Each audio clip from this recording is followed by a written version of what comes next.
Boa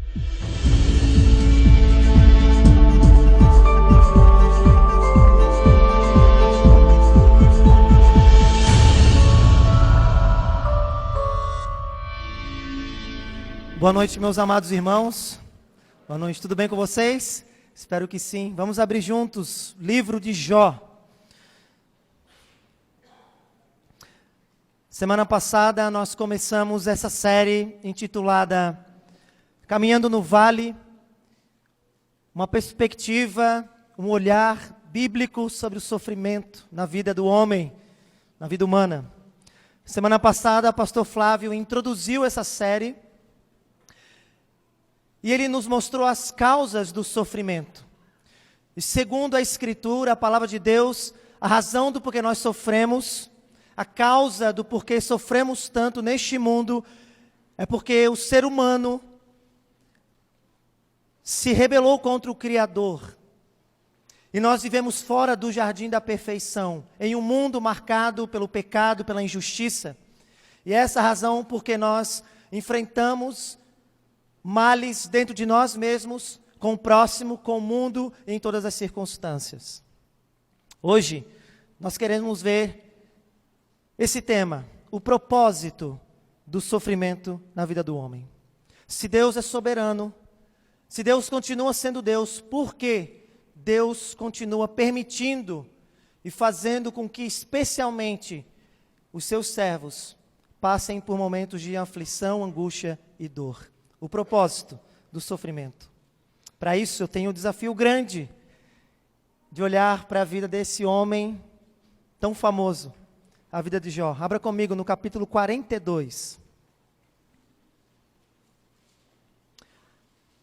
Vamos abrir juntos então, livro de Jó, capítulo 42, nós vamos ler do verso 1 ao verso 6.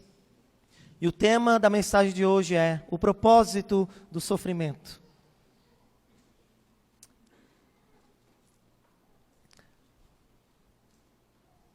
Leia atentamente a palavra de Deus junto comigo, diz assim o texto bíblico. Então Jó respondeu ao Senhor e disse: Bem sei que tudo podes, e nenhum dos teus planos podem ser frustrado. Tu perguntaste: quem é este que sem conhecimento encobre os meus planos? Na verdade, eu falei do que eu não entendia. Coisas que são maravilhosas demais para mim, coisas que eu não conhecia. Tu disseste: escute, porque eu vou falar. Farei perguntas e você me responderá. Eu te conhecia só de ouvir falar. Ah, mas agora os meus olhos te veem. Por isso, diz Jó, me abomino e me arrependo no pó e na cinza. Uma das coisas curiosas acerca do sofrimento é que o sofrimento tem o poder de marcar a nossa vida. Nós nunca mais somos o mesmo depois que passamos pelo sofrimento. Porque o sofrimento tem o poder de marcar e de transformar a nossa vida. O texto que nós acabamos de ler é a declaração de um homem que experimentou um dos mais terríveis sofrimentos que a experiência humana possa passar. Confessando como o sofrimento mudou completamente a sua perspectiva de vida, a sua perspectiva sobre Deus e sobre si mesmo. Esses 6 versículos e essa declaração de Jó são surpreendentes, principalmente quando nós colocamos ela sob o pano de fundo da história maior que o autor do livro de Jó nos conta sobre a vida deste homem. O livro de Jó está dentro da seção da Bíblia chamada Literaturas de Sabedoria. E o autor deste livro fez questão de registrar sobre a vida e o sofrimento deste homem, para que os seus leitores pudessem não apenas entender qual é o lugar do sofrimento na vida dos servos de Deus, mas também orientar aqueles que temem a Deus a como lidar com o sofrimento quando estiverem que experimentar também. A história de Jó é surpreendente.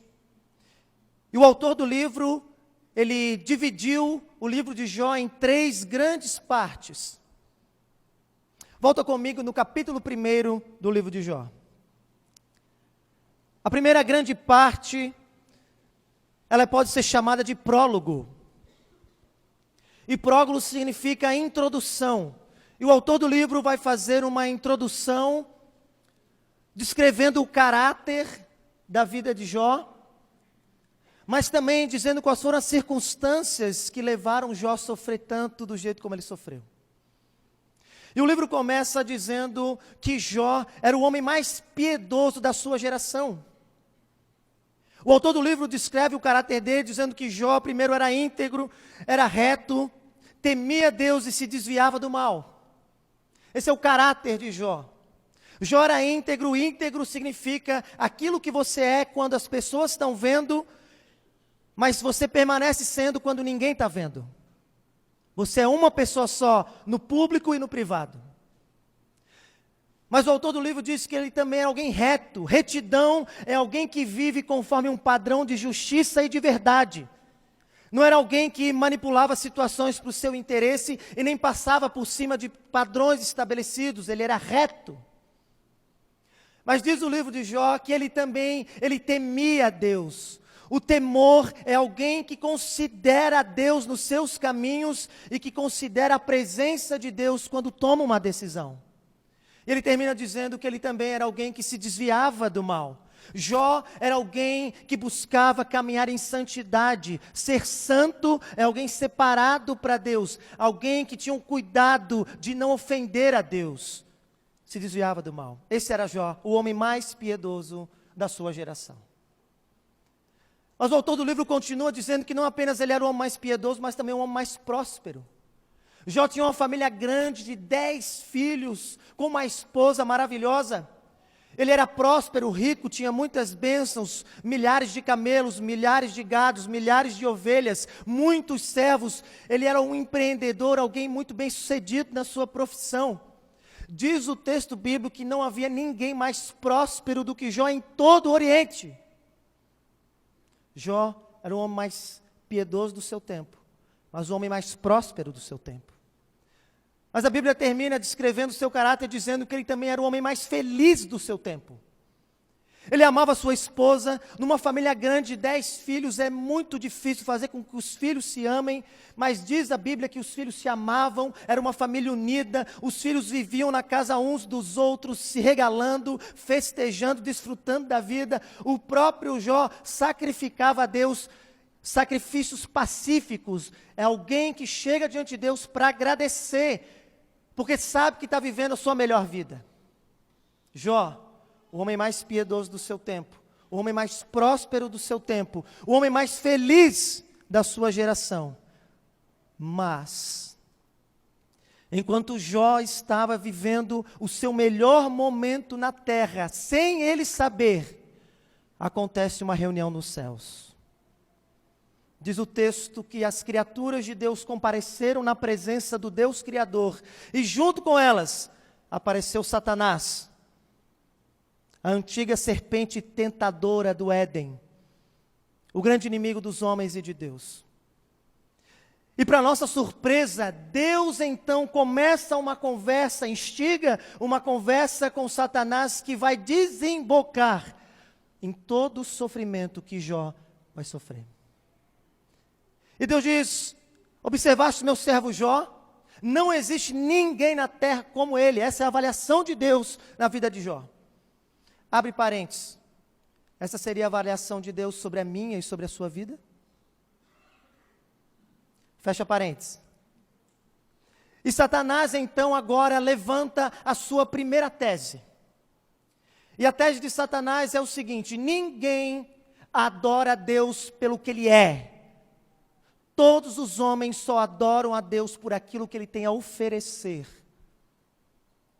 E com isso, Satanás está fazendo duas acusações. Satanás está acusando os homens de serem interesseiros, de buscarem a Deus tão somente para usar do poder de Deus para o seu próprio benefício, mas também está acusando a Deus, dizendo que Deus também é interesseiro. de que Deus usa do seu poder para favorecer os homens, a fim de que o seu nome seja adorado na terra. E Satanás então propõe para Deus: tira suas posses, tira sua riqueza, tira aquilo que lhe dá alegria, prazer, e tu verás que ele blasfemará na tua face. E para nossa surpresa, o que acontece, meus irmãos? Deus permite que Satanás toque na vida de Jó, e ele diz: pode tirar tudo que ele tem, só não toca na sua vida. Então, meus irmãos, enquanto Jó estava vivendo a sua melhor vida na terra, sem saber, Deus permite com que Satanás se levante e desemboque como uma avalanche na vida de Jó. E Jó agora vai experimentar os piores sofrimentos que um ser humano possa enfrentar. Olha comigo o verso 13, o que aconteceu na vida de Jó. Um dia, capítulo 1, verso 13, quando os filhos e as filhas de Jó comiam e bebiam vinho na casa do irmão mais velho, veio um mensageiro a Jó e lhe disse: os bois estavam lavrando e as jumentas estavam pastando junto. De repente, os sabeus atacaram e levaram tudo. Mataram os seus servos a fio da espada. Só eu consegui escapar para trazer a notícia.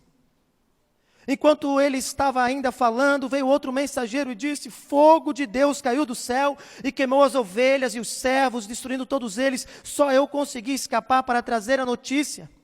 E se não bastasse, verso 17, enquanto este ainda falava, veio outro mensageiro e disse: os caldeus se dividiram em 3 bandos, atacaram os camelos, os levaram embora, mataram os servos a fio da espada. Só eu consegui escapar para trazer a notícia.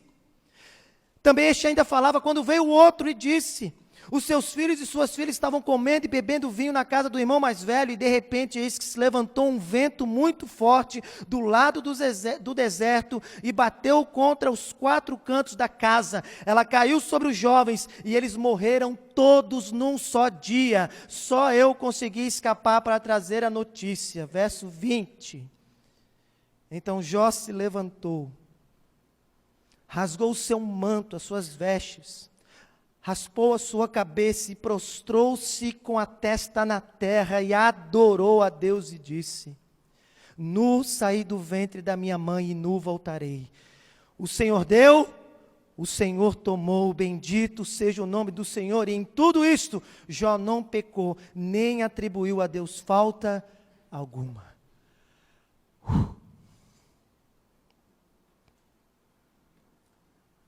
E quando não bastasse, como diz aquele velho ditado, não existe nada pior que não possa, não existe nada que não esteja ruim que não possa piorar. Arrumei agora, né? Enquanto Jó estava agora lidando com os piores sofrimentos que um ser humano pode experimentar, dizem que uma das maiores dores na vida de alguém é ter que enterrar um filho. Você imagina ter que enterrar 10 num único dia. Pessoas que perderam muito dinheiro. Na crise financeira nos Estados Unidos, empresários tiraram sua própria vida. Suicídio em massa, desesperados. Jó está lidando com perda, com sofrimento, com dor. Mas enquanto Jó está lamentando e lidando com a sua dor na terra, acontece uma segunda reunião no céu. E não existe nada que não esteja tão ruim que não possa piorar. Então acontece que novamente as criaturas comparecem na presença de Deus. E Deus novamente instiga Satanás numa conversa que vai desembocar num sofrimento pior do que este que Jó está experimentando. E ele diz: observaste meu servo Jó, pois não existe ninguém na terra como ele. Então Satanás levanta a sua segunda tese: ninguém ama a Deus mais do que a si mesmo. E com isso Satanás está fazendo novas 2 acusações. Primeiro, acusando os homens de dissimulação, fingimento, falsidade, dizendo: os homens fingem que amam a Deus sobre todas as coisas, mas quando tocarem na sua própria vida, ficará revelado que eles nunca amaram a Deus sobre a sua própria vida. Mas Satanás também está acusando a Deus de fingimento, dizendo que Deus finge que existem homens que o amam sobre todas as coisas, e por isso não toca na vida das pessoas. E Satanás propõe pele por pele. O homem dará o que for pela sua própria vida, toca na sua carne, e tu verás que Jó blasfemará na tua face. E para nossa surpresa, o que Deus faz, meus irmãos? Permite que Jó sofra ainda mais. Olha comigo no capítulo 2, olha comigo o verso 7, o que acontece com Jó. Então Satanás saiu da presença do Senhor e feriu Jó com tumores malignos, desde a planta do pé até o alto da cabeça. Jó, sentado em cinza, pegou um caco de barro para com ele raspar as feridas. Então a mulher de Jó disse: tu ainda conservas a tua integridade, tolo. Amaldiçoe a Deus e morra. Mas Jó respondeu: tu falas como uma insensata, uma doida. Temos recebido de Deus o bem, por que não receberíamos também o mal? E em tudo isso Jó não pecou com os seus lábios. A primeira sessão, o prólogo, termina com os amigos de Jó sabendo da notícia e indo visitá-lo, a fim de mostrar solidariedade e consolo. Mas diz o texto bíblico que quando eles viram Jó naquele estado, parecia um abutre, uma carniça, com chagas, tinha perdido tudo, raspando as suas chagas, os seus tumores, os pus que saíram da sua própria pele, carne fedendo, apodrecendo na sarjeta. Eles não conseguiram dizer uma palavra. Olha comigo o verso 11. Quando os 3 amigos de Jó viram que todo este mal havia caído sobre ele, vieram cada um do seu lugar. Elifaz, Bildade e Zofar. Tinham combinado de ir juntos, se compadecer e consolá-lo. De longe, eles levantaram os olhos, não reconheceram Jó. Então ergueram sua voz e choraram, e cada um rasgando o seu manto lançava o pó ao ar sobre a cabeça. Sentaram-se com Jó no chão durante 7 dias e 7 noites, e ninguém lhe disse uma só palavra, pois viam que a dor era sobremodo grande. Mas agora o autor do livro de Jó vai para essa segunda parte, é chamada de diálogos. E nessa parte o autor do livro de Jó vai narrar para a gente diálogos que os amigos de Jó e Jó tiveram, recheados de argumentações, de acusações, de metáforas. Os amigos de Jó vão trabalhar com toda a sua mente, tentando ajudar um jeito de ajudar Jó. E a segunda sessão, chamada Diálogos, começa com Jó levantando a sua voz num lamento de um homem desesperado. No capítulo 3, ele começa lamentando, amaldiçoando o dia do seu nascimento. Para Jó fosse melhor nem ter nascido. Ele amaldiçoa inclusive as condições com que ele nasceu, dizendo: mais valia minha mãe não tivesse tido leite nos seus seios, que os seios dela secassem, a fim de não me dar alimento e eu morresse desnutrido. E ele deseja então que as trevas o cobrissem, a fim de que logo essa dor passasse e no outro mundo ele pudesse ter esperança de encontrar paz. Um homem desesperado. Mas quando os amigos de Jó veem Jó levantando a voz dessa maneira, eles começam acusações contra Jó, chamando Jó à consciência, dizendo que o sofrimento na vida de Jó era fruto de algum pecado encoberto, de alguma injustiça que Jó não contou para ninguém e que Deus agora tinha trazido à baila, à tona.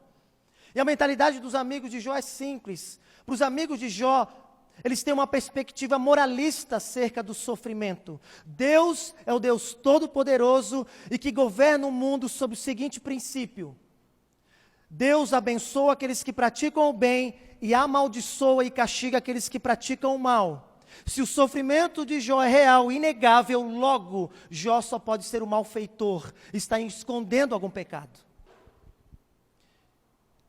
Mas Jó se defende de todas essas acusações, dizendo que a sua vida é irrepreensível, que ele caminha em justiça, não em transgressão.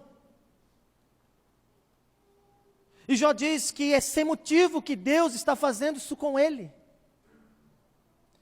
E os argumentos são longos, e essa é a maior seção do livro, vai do capítulo 3 até o capítulo 37. Longas acusações, argumentações, e Jó se defendendo de cada uma delas. Mas a seção número 2, diálogos, acaba de maneira surpreendente. Porque ela acaba dizendo que Satanás acusa Deus de ser um interesseiro. Os amigos de Jó acusam Deus de ser um tirano sem misericórdia. Mas o próprio Deus, o próprio Jó, acusa Deus de estar sendo injusto. Porque Jó também tem a mesma mentalidade que os seus amigos. Jó também acha que Deus governa o mundo sobre um princípio moralista. Abençoa aqueles que praticam o bem e castiga aqueles que praticam o mal. Mas como Jó olha para a sua vida e não vê nenhum mal, ele só chega a uma única conclusão: Deus está sendo injusto comigo ao fazer eu passar por esse sofrimento. E quando você termina a segunda sessão, você fica na expectativa de que finalmente Deus vai falar. Satanás fala e acusa. Os amigos de Jó falam e acusam. Jó fala e acusa, e você fica pensando, Deus agora vai falar e responder. Mas simplesmente Deus não faz nada disso. E então nós vamos para a terceira sessão do livro de Jó. Prólogo, diálogos e agora epílogo. Epílogo é um desfecho. E de maneira surpreendente, quando nós achamos que Deus vai responder às acusações levantadas contra ele, de que Deus vai responder às indagações e dúvidas de Jó, e que Deus vai explicar o porquê ele permitiu com que Jó sofresse tudo isso, Deus não responde nada. No capítulo 38, Deus chama Jó para uma audiência solene na sua presença. E ao invés de responder às dúvidas de Jó, as acusações e explicações, Deus chama Jó para contemplar a sua majestade, a sua glória, a sua supremacia. E Deus então começa a arquitetar e concatenar diversas perguntas retóricas, exaltando a sua glória, falando sobre a criação do mundo, como o cosmos foi criado, como as estrelas foram estabelecidas, como o universo é sustentado. Deus fala sobre o governo dele sobre o mundo, dizendo como ele conduz impérios, como ele levanta reis e destrona reis, como ele alimenta os animais, como ele dá fertilidade aos animais. E Deus também diz como ele está dando desfecho para a história humana, conduzindo a história do mundo para o fim que ele destinou. E à medida que Deus vai se engrandecendo diante dos olhos de Jó, Jó vai se apequenando na presença de Deus. Jó vai se quebrantando diante da presença de Deus. Enquanto Deus começa a brilhar a luz da sua glória, as trevas que envolviam Jó começam a se dissipar. E agora volte comigo no capítulo 42, depois dessa longa introdução. O autor do livro de Jó termina o livro registrando para nós o que Jó aprendeu com toda essa experiência. E Jó nos surpreende mais uma vez. O capítulo 42 é chamado a confissão de Jó, porque Jó vai confessar o quanto o seu sofrimento foi essencial na sua vida e o quanto ele entendeu qual é o lugar do sofrimento na vida de um servo de Deus. Jó vai fazer declarações surpreendentes.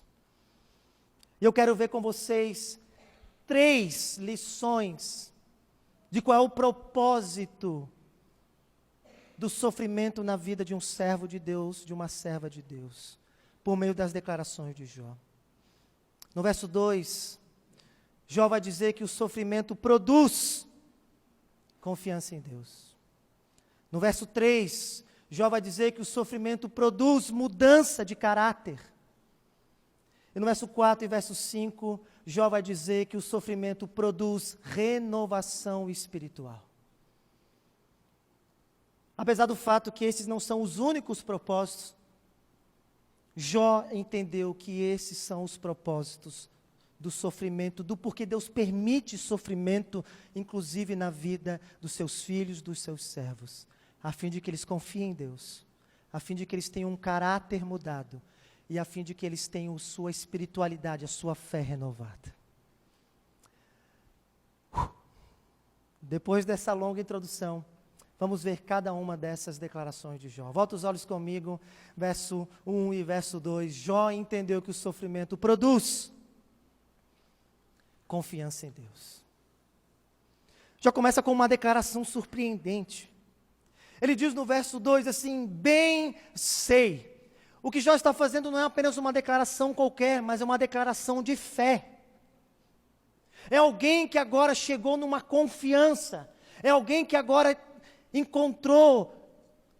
chegou a uma convicção profunda. Se antes Jó tinha dúvidas e não entendia qual que era o propósito do sofrimento na vida humana, agora ele encontrou, agora ele conseguiu perceber, agora ele sabe. Por isso que ele diz: eu bem sei, eu tenho convicção do porquê passei por tudo isso. É uma declaração de confiança. E é incrível porque Jó vai dizer que a confiança dele brotou quando ele viu a Deus. Ele diz que ele viu o Deus Todo-Poderoso. Ele diz: bem sei que tudo tu podes. Jó viu o Deus que é o Deus Todo-Poderoso. Mas é curioso porque toda vez que nós invocamos a onipotência de Deus, nós acreditamos que Deus é todo-poderoso, mas geralmente nós atrelamos a onipotência de Deus no poder que Deus tem para nos livrar do sofrimento, não é? Nós sempre dizemos isso: eu sei que Deus é todo poderoso para me livrar do sofrimento. Mas não perca o detalhe: quando Jó disse essas palavras, Deus não tinha respondido e nem livrado ele de nada. Ele continuava sendo um abutre. E a conclusão que Jó chegou não é apenas que Deus tem o poder de livrar ele do sofrimento. Ele sabe que o Deus Todo-Poderoso tem poder, inclusive, para controlar o sofrimento, a fim de que o sofrimento seja uma bênção na vida dele. É verdade que você precisa fazer muita força para tirar alguém de dentro de um pântano, mas é um poder muito maior sustentar alguém nos ombros enquanto se atravessa o pântano. E o que Jó está dizendo é isso: eu sei que tu és todo-poderoso para me livrar, sim, mas principalmente para me sustentar no meio do sofrimento. Jó confiou em Deus porque Jó viu o Deus que é o Deus Todo-Poderoso. O Deus que tem o poder não apenas de tirá-lo, mas de controlar os sofrimentos na justa medida que aquilo se torne uma bênção na sua vida. Esse é o Deus que nós cremos. Mas ele continua, ele não apenas viu o Deus Todo-Poderoso, ele viu o Deus soberano. Ele diz: bem sei que tudo podes, e nenhum dos teus planos pode ser frustrado. Se antes Jó não conseguia entender o porquê que Deus permite sofrimento, agora Jó chegou à conclusão contrária, que o sofrimento faz parte dos planos de Deus na vida dos seus servos. Jó entendeu agora que o sofrimento é estratégico das mãos de Deus para os propósitos eternos de Deus na vida dos seus servos. Soberania é a capacidade de você controlar tudo e conseguir os resultados almejados independente das circunstâncias. E Jó agora conseguiu entender que o sofrimento fez com que o seu coração brotasse uma confiança no Deus que é todo-poderoso, mas no Deus que também é absolutamente soberano, que inclusive pode usar o sofrimento, a maldade, a ação demoníaca, ou seja, o que for, para o bem daqueles que Ele ama. Porque não existe nada, nem ninguém, nenhuma maldade tão terrível, nenhum demônio tão poderoso que Deus não possa usar, inclusive daquele poder, para abençoar os seus filhos e cumprir os propósitos dele na vida daqueles a quem ele ama. Ele passou a confiar na soberania de Deus. Mas não apenas isso, Jó também viu o Deus presente. Não apenas o Deus todo-poderoso, não apenas o Deus soberano, mas o Deus presente. Ele diz: bem sei que tudo podes e nenhum dos teus planos. Se antes o que trazia tribulação para Jó é achar que o sofrimento era uma manifestação do abandono de Deus, Jó percebeu que Deus sempre esteve com ele. E que o sofrimento dele era plano de Deus. E se era plano de Deus, Deus estava com ele. Jó conseguiu confiar e entender que Deus não vai nos livrar do vale, mas Ele vai estar segurando a nossa mão e passando conosco em meio às circunstâncias adversas da vida. Ele é o Deus presente. Ele é o Deus que vai dominar todas as circunstâncias, a fim de que qualquer mal que possa nos atingir, contribua no fim para o nosso bem. Por isso, Jó nos ensina que o primeiro propósito do sofrimento é que nós aprendamos a confiar em Deus e nele somente. E nele somente. Na verdade, Jó não viu a mudança das circunstâncias. Jó viu a Deus. E isso fez toda a diferença. Tim Keller, no seu livro Caminhando em Meio à Dor e ao Sofrimento com Deus, diz: Jó nunca viu a razão do seu sofrimento, mas ele viu a Deus e isso lhe bastou. Jó nunca viu as respostas das suas indagações, mas ele viu a glória de Deus e isso foi suficiente. Isso foi suficiente. Meus irmãos, a primeira aplicação que nós fazemos aqui nessa noite desse texto é que nós não devemos nos surpreender quando o sofrimento bater a porta da nossa vida. Mas nós devemos esperar passar por sofrimento, porque o sofrimento faz parte dos planos de Deus, para arrancar de nós toda a confiança em qualquer outra coisa, a fim de que confiemos nele e nele somente. O sofrimento tem o poder de provar a nossa confiança. Quando Deus permite que o sofrimento chegue na nossa vida, é para nos mostrar que talvez nós não confiávamos nele. Nós confiávamos no dinheiro. Nós confiávamos na saúde. Nós confiávamos no nosso trabalho, na nossa posição social, na nossa aparência, na nossa habilidade e capacidade de conduzir a nossa própria vida, mas então Deus mexe com isso tudo e tira isso de nós, imprime sofrimento em nós, a fim de que essa confiança nas coisas do mundo seja quebrada e que o nosso coração seja inclinado para confiar nele e depender dele. Portanto, meus irmãos, eu e você, no fundo, nós não precisamos que as circunstâncias mudem. O que a gente precisa é que a nossa fé seja aumentada. No fundo, nós não precisamos que Deus mude as circunstâncias à nossa volta. O que nós precisamos é um vislumbre maior do Deus a quem nós adoramos. E isso vai ser suficiente para nós. Por isso, continuemos a orar pedindo para que Deus alivie a nossa dor.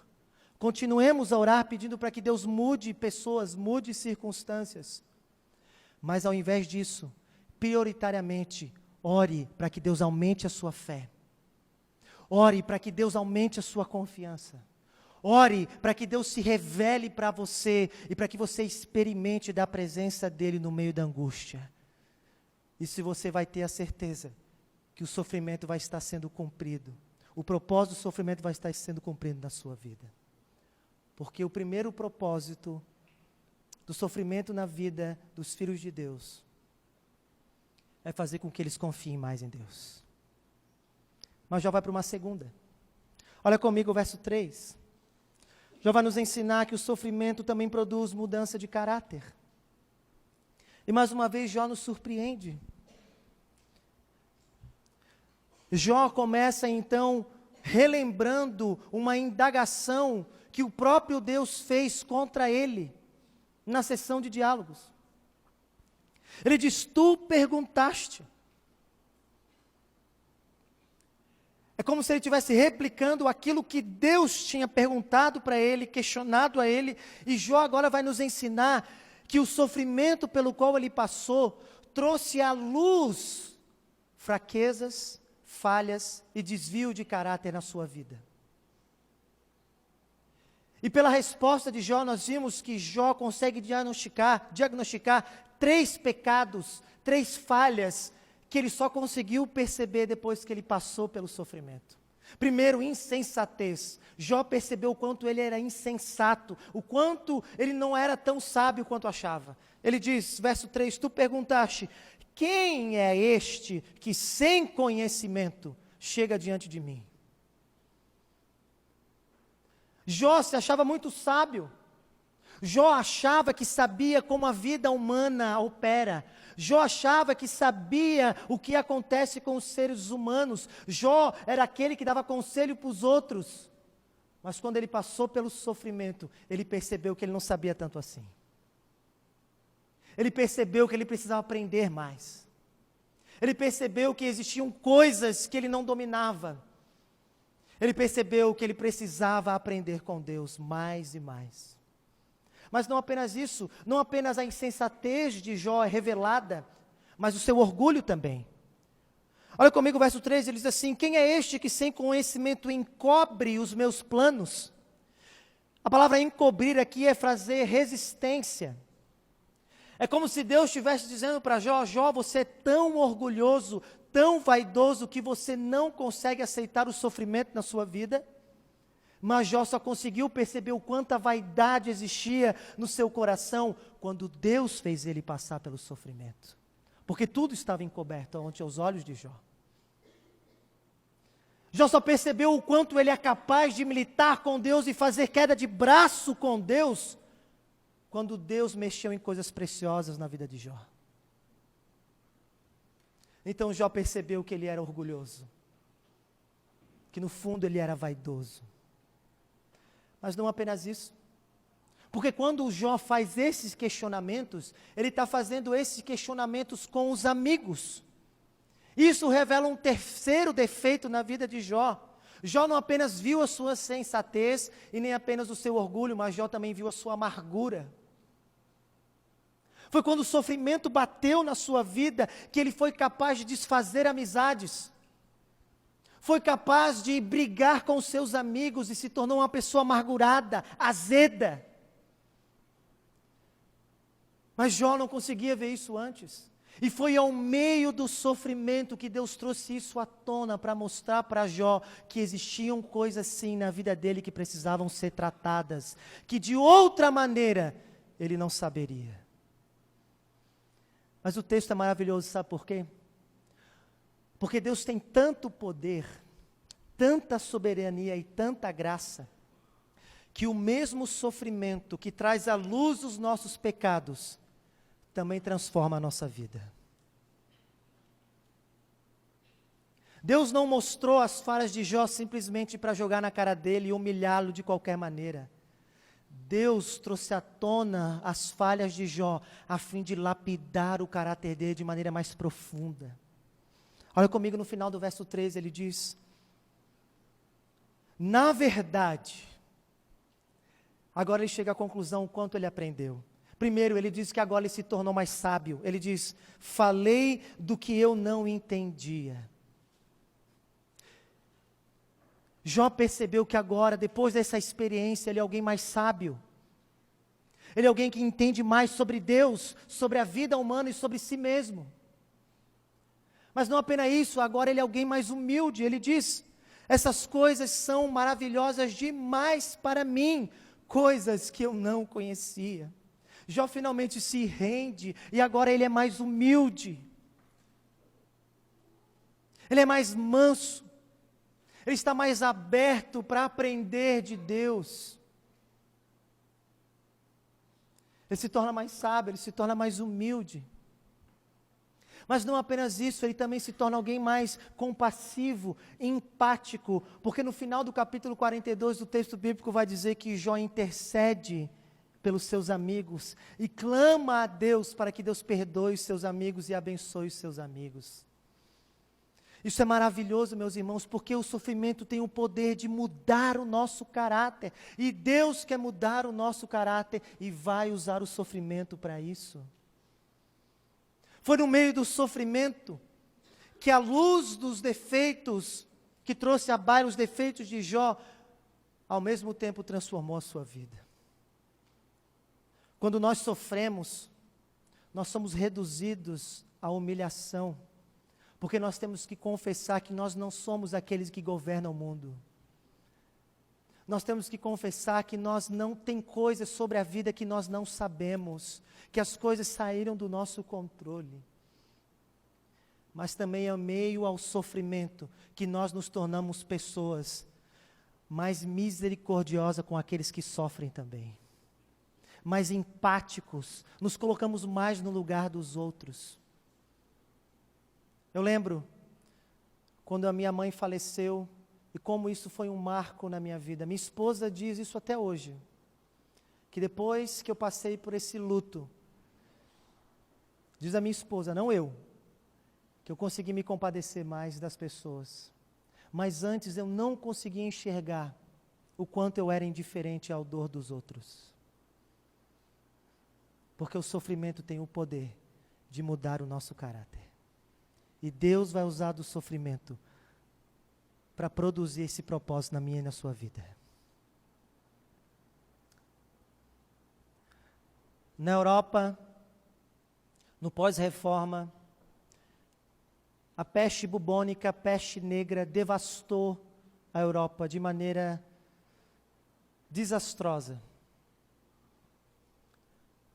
Famílias não tinham expectativa de vida nem de 27 anos.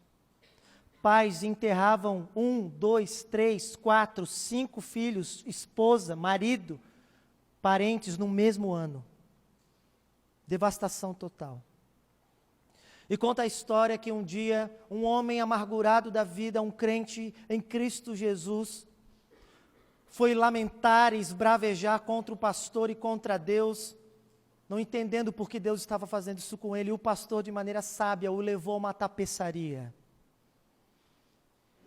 E disse, eu quero que você se assente e olhe enquanto esse tapeceiro faz esse tapete e depois a gente conversa. O tapeceiro, no seu tear, começou então a tecer o tapete, e o tapeceiro ele faz o tapete de cabeça para baixo. E aquele homem começou a ver aquele tapeceiro colocar linhas escuras, linhas sombrias, pontas soltas. Mas então aquele homem começou a chorar compulsivamente. E quando acabou aquele tapete, e aquele homem virou o tapete de verso para frente, aquele homem se prostrou ao chão e disse, agora eu entendi, louvado seja o nome do Senhor. A minha vida é esse tapete. Eu vejo linhas escuras, eu vejo pontas soltas, mas eu creio que um dia o Senhor irá colocar a minha vida de maneira correta e me mostrará. E uma linda obra de tapeçaria será vista diante de mim para a glória dEle. Eu entendi o porquê Deus está fazendo isso conosco. Estênio Márcios colocou essa ideia numa música e ele disse assim, minha vida é obra de tapeçaria. É tecida de cores alegres e vivas e que fazem contraste em meio às cores nubladas e tristes. Se você olha do avesso, nem imagina o desfecho. Mas no fim das contas, tudo se encaixa, tudo se explica, tudo coopera para o meu bem. Todas as cores da minha vida dignificam a Jesus Cristo, o maravilhoso e bendito tapeceiro. Meu irmão, se você está sofrendo nessa noite, e você é um crente confiando na pessoa de Jesus, o tapeceiro, você pode permanecer firme, sabendo que ainda que na sua vida há cores escuras e pontas soltas, um dia nós compareceremos diante dele, e ele vai explicar a nossa vida da perspectiva dele. E a única coisa que nós vamos poder fazer é se prostrar diante da presença dEle, glorificando o nome dEle, sabendo que nós fomos e fizemos tudo aquilo que Ele planejou para nós. Por isso, continue firme. Por isso, continue olhando para a sua vida como alguém que confia num Deus soberano, num Deus todo-poderoso e num Deus presente. Que tal nessa noite você escrever 2 ou 3 falhas de caráter que geralmente vêm à baila, vêm à tona quando Deus faz você passar pelo sofrimento? Que tal você confessar para o seu cônjuge? Que tal você confessar para um amigo que o sofrimento que você está passando trouxe à luz coisas da sua vida que você não sabia que estavam encobertos? Que tal ao invés de você, quando passar pelo sofrimento, se fechar em amargura, em orgulho e vaidade, você se abrir e procurar ajuda? Meu irmão, não desperdice o seu sofrimento, mas use do sofrimento como uma ponte, a fim de que no final, você seja uma pessoa mais parecida com Jesus, o perfeito Filho de Deus. Deixe com que Deus lapide o seu caráter em meio ao sofrimento. O seu amor, a sua bondade, a sua paciência, o seu longo ânimo, o seu domínio, a sua fé, a sua confiança, a sua coragem. Porque o segundo propósito do porquê Deus faz com que os seus filhos passem pelo sofrimento é usar o sofrimento para produzir mudança de caráter. Mas já vai para uma terceira. Olha comigo o verso 4. No verso 4, Jó é surpreendente mais uma vez. Jó vai dizer que o sofrimento produz confiança em Deus. O sofrimento produz mudança de caráter.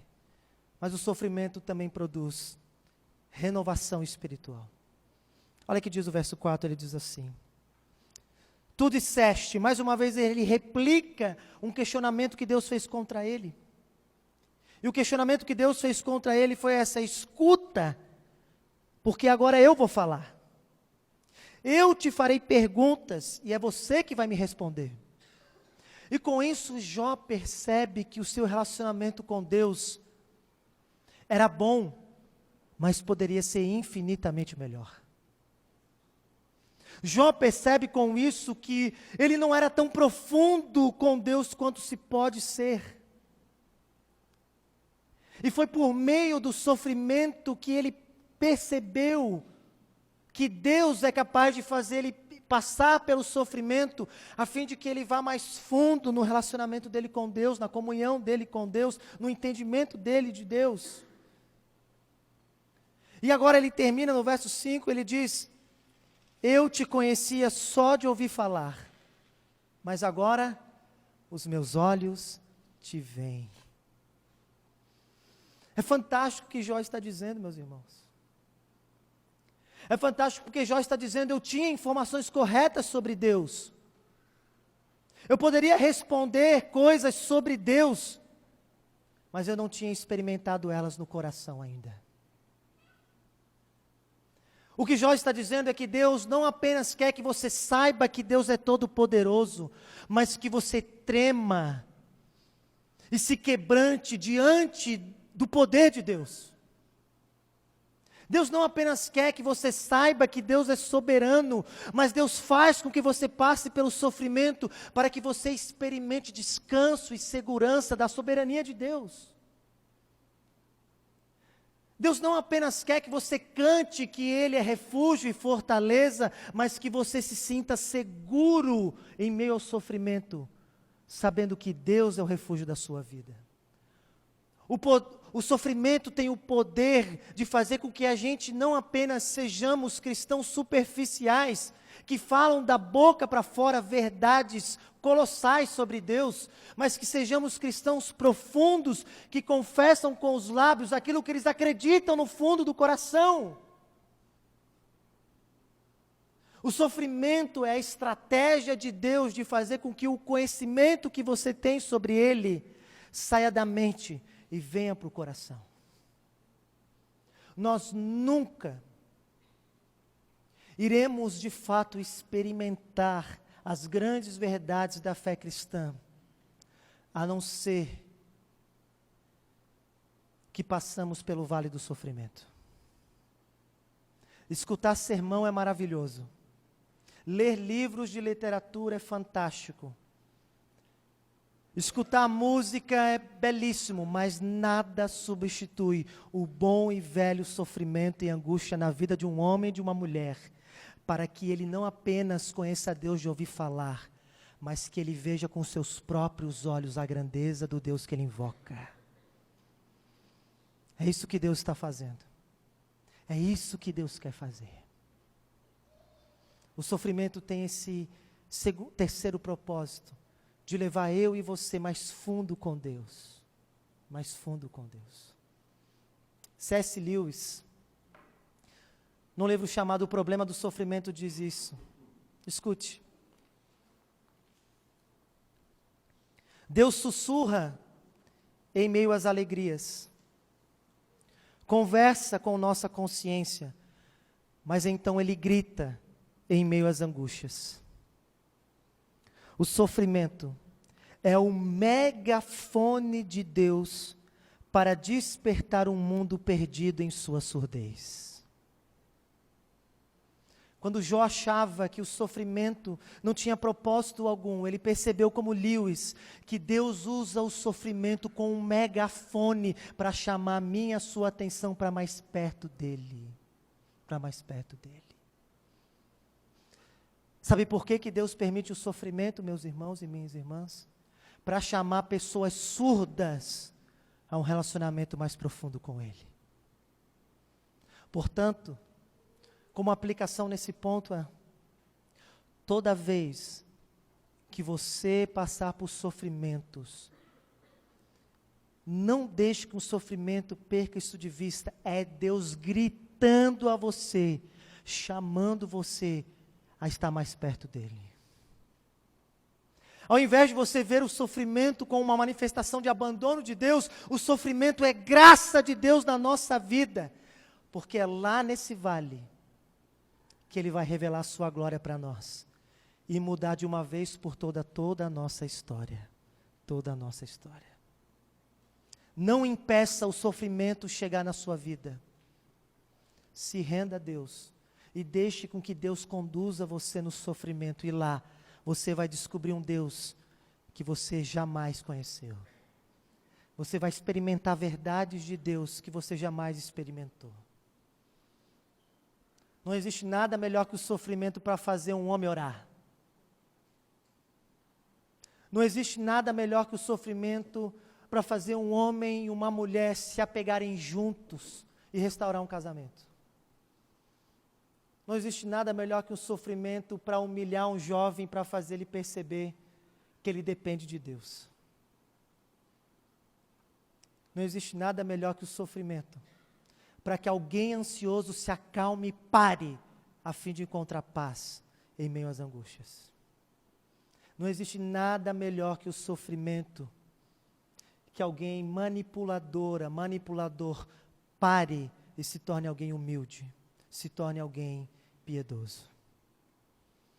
Portanto, Jó percebeu qual foi o propósito pelo qual Deus fez com que ele passasse por tudo isso. Ele percebeu que o sofrimento levou com que ele confiasse mais em Deus. Ele percebeu que o sofrimento mudou o caráter dele. Ele percebeu que o sofrimento trouxe renovação espiritual. A sua fé foi fortalecida. Deus foi mais engrandecido diante dos seus olhos, e ele passou a amar mais a Deus e a confiar mais em Deus.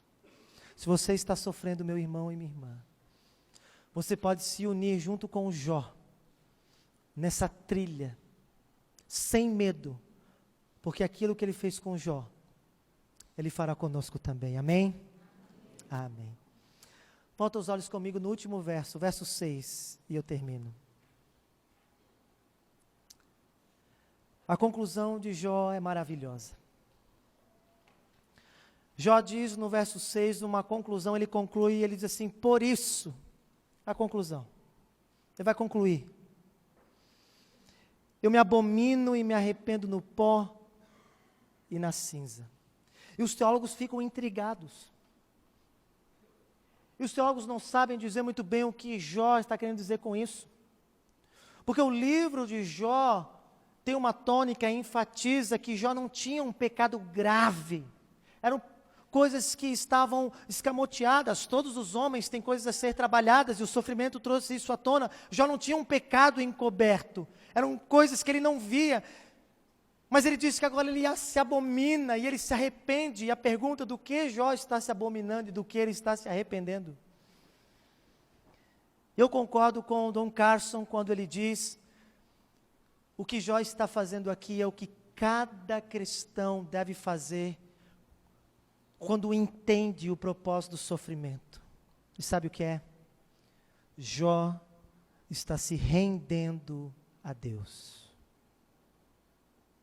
Jó está confessando a sua condição diante de Deus e confessando que ele é pó da terra. Vocês lembram qual foi a maldição que Deus deu para o primeiro casal, dizendo: do pó tu foste feito, e o quê? Ao pó retornarás. Quando Jó se abomina e coloca sua testa na terra, era um tipo de manifestação dos antigos do Oriente, dizendo para Deus: Deus, eu sei de onde eu vim e para onde eu vou, eu sei o que eu mereço voltar para essa terra que a minha testa está tocando, porque eu fui feito dessa terra. Eu sei que eu não mereço nada das tuas mãos, eu sei que se tu olhares para mim, tu não vai encontrar nada de bom, para mover o Senhor a fim de me abençoar. Mas sabe o que acontece no final do livro de Jó? Deus se compadece desse homem. E Deus muda a sorte de Jó, de maneira que Jó agora é 2 vezes mais rico do que ele era antes. De sorte que Jó agora tem mais 10 filhos, e fez a mulher dele ter mais 10 filhos. De sorte que Jó agora resgata uma posição que antes ele nunca tinha tido. E a pergunta que fica é: como Deus pode abençoar um homem desse, cheio de falhas, cheio de erros? Um homem que sabe que é pó. E o livro de Jó deixa a pergunta suspensa. E essa pergunta só é respondida milhares e milhares de anos depois. Sabe por quê? Porque um dia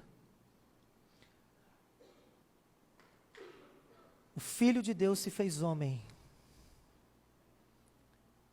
viveu uma vida de completa confiança e dependência de Deus. Um homem que, quando sua vida foi investigada, nenhum erro e nenhuma falha foi encontrada. Um homem que vivia totalmente diante da face de Deus. Esse homem se fez abominável no lugar de Jó. Esse homem levou todos os pecados, toda a punição que os pecados de Jó atraiu, a fim de que Jó pudesse ter a sua vida totalmente mudada e restaurada. E é por isso que Paulo, no capítulo 3 de Romanos, diz que Deus deixou suspenso os pecados outrora cometidos, a fim de que em Cristo convergisse todas as coisas, para que Ele seja o justo e o justificador daquele que tem fé em Jesus. O final desse texto, para mim e para você, é o mesmo para Jó. O que nos dá segurança, meus irmãos, de que Deus vai cumprir os propósitos dele na nossa vida, não é que nós sempre vamos obedecer a Deus em tudo. Nós vamos errar muito ainda. Mas porque o perfeito e verdadeiro Jó já morreu como abominável e voltou ao pó da terra, mas ao terceiro dia ressuscitou, para que nós pudéssemos ter a certeza que Deus vai nos abençoar, mesmo em meio ao sofrimento. Que Cristo Jesus seja louvado e engrandecido. Por isso, confie no Senhor. Confie em Jesus, o perfeito e verdadeiro Jó, que se fez abominável no nosso lugar, para que possamos ter a certeza que Deus vai cumprir os propósitos do sofrimento da nossa vida. Amém?